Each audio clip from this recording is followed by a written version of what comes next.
ദൈവ തിരുനാമം മഹത്വപ്പെടുമാറാവട്ടെ.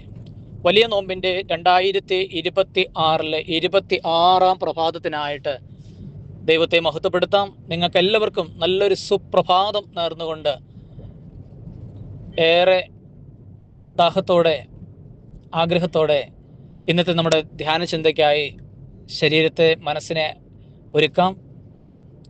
യെശയ്യാ പ്രവാചകന്റെ പുസ്തകം 34:16 എല്ലാവർക്കും പെട്ടെന്ന് ബൈബിൾ കയ്യിലെടുത്ത് വായിക്കാം. എഴുതപ്പെട്ട വചനം ചേർന്ന് വായിക്കാം. വിശുദ്ധ ഗ്രന്ഥത്തിൽ നിന്ന് കണ്ടുപിടിച്ച് വായിക്കുക, അവയിൽ ഒന്നും കാണാതിരിക്കുകയില്ല.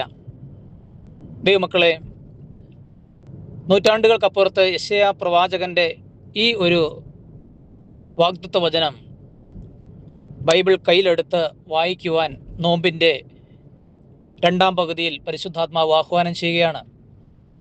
ഈ ആഹ്വാനം പരിശുദ്ധാത്മാവിൻ്റെ ഒരു വലിയ ഓർമ്മപ്പെടുത്തലും താക്കീതുമായി നാം കണ്ടുകൊണ്ടും കേട്ടുകൊണ്ടും മനസ്സിലാക്കിക്കൊണ്ടും വചനം കയ്യിലെടുക്കണേ എന്ന് ഓരോ സഹോദരനോടും സഹോദരിയോടും ഓർമ്മപ്പെടുത്തട്ടെ.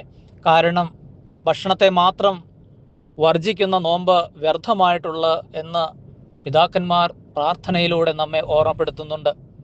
അതുകൊണ്ട് വർജന മാത്രമല്ല, ആത്മീയതയുടെ മൂല്യങ്ങൾ ആർജിച്ചെടുക്കുവാൻ തക്കവിധം ഈ നോമ്പ് വിശുദ്ധ ഗ്രന്ഥങ്ങൾ തലങ്ങും വിലങ്ങും വായിച്ച് ആത്മാവിൽ പുത്തൻ അഭിഷേകത്താൽ നിറയുവാൻ തക്കവിധം ഓരോ മകനും ഓരോ മകൾക്കും ഇടയാകട്ടെ എന്ന് ഓർമ്മപ്പെടുത്തിക്കൊണ്ട് ലൂക്കോസ് 24:45 യോഗ്യതയാലും യെശയ്യാ പ്രവചനം 34:16 യോഗ്യതയാൽ എല്ലാ ഹൃദയങ്ങളും തുറക്കപ്പെടട്ടെ എന്ന് പ്രാർത്ഥിച്ചുകൊണ്ട് പ്രാർത്ഥനാപൂർവ്വം പുത്തൂർ കുടിലിൽ ജയ്മോനച്ചൻ.